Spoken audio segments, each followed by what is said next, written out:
Hey everybody. Hey, I just got a couple of messages here. I'm going to put this video out. This is one of them videos I just throw out there whenever I think it's important, and I think this is kind of important. I've expressed this many times on the news, and you know what, I just do what I can do. And I can't say where this information comes from. I'm not going to, because you know, you got to have your sources and you got to keep them secret.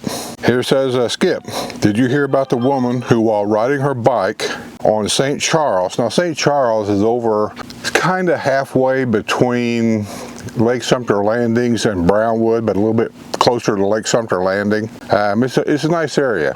I've been over there many times. They played golf over there. Anyway, she was riding her bike on St. Charles somewhere near the Sterling Heights Recreation Center. Now, the Sterling Heights Recreation Center, if I can remember right, it's been a while since I played golf up there. There's two executive courses behind Sterling Heights. I can't remember the names of them, but I played both of them, and it's, like I say, it's a nice area. She was struck and killed yesterday morning about 11 a.m. I don't know the details yet. Well, I don't either. But it just goes to go with what I've been saying. Be very careful around here in your golf cart. It was just a few days ago, a man was hit by, I'm going to say an illegal immigrant, but they call it an undocumented immigrant. I guess that's the politically correct thing to say, because everybody's too chicken to say what it is. So she hit a guy in a golf cart. He had to be lifelined to the Ocala Medical Center, because that's where the trauma center is at.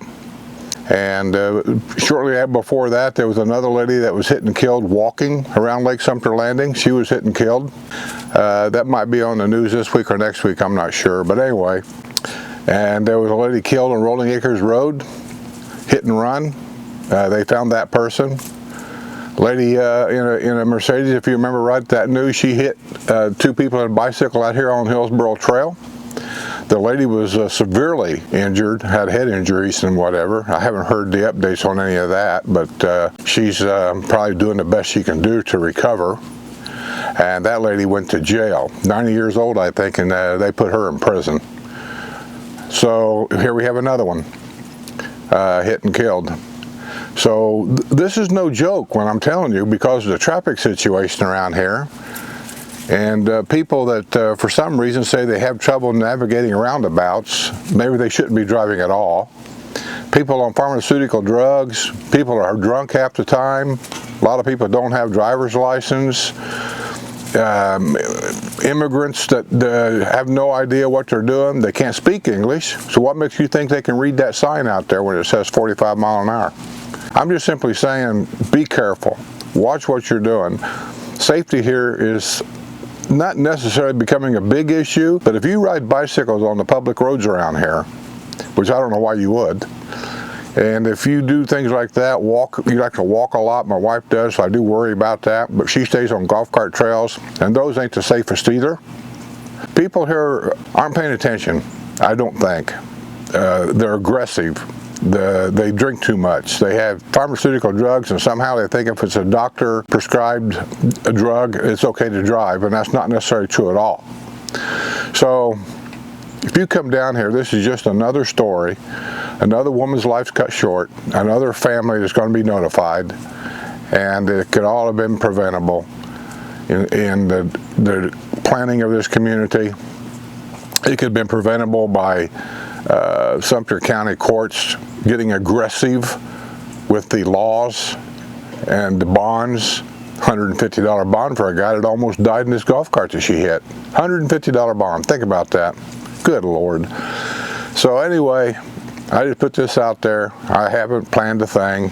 I haven't thought about what I'm going to say. I'm just saying it. It's news for you to use. It's information that I think it's important that you have before you come down and buy a home. Know what you're doing.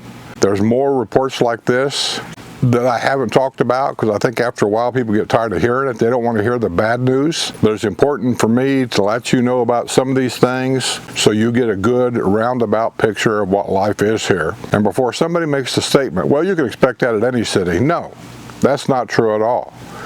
Any city is not a retirement city. We are a 55-plus community. We are still basically a retirement community. So you can't compare a retirement community to a town that average, ordinary, everyday town.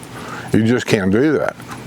You know, as a retirement community, especially in the state of Florida where retirees go and live the rest of their lives here in the whole state, I think I would expect to be treated a little differently.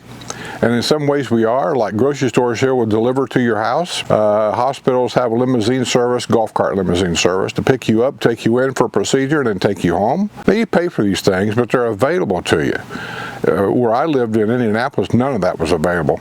I mean, if you wanted to get a taxi cab service, take it to the hospital, that was up to you, but the hospital didn't provide any of that. So yeah, I expect to be treated a little better here and to keep everything safer here for everybody. Not just me. And there's some issues here, so I'll just get out of here and just say, if you ride your bicycles and stuff out in the public, or you drive your golf cart and everything out in the public, by God, be careful, because I do want to see you on the other side someday. Thanks for watching.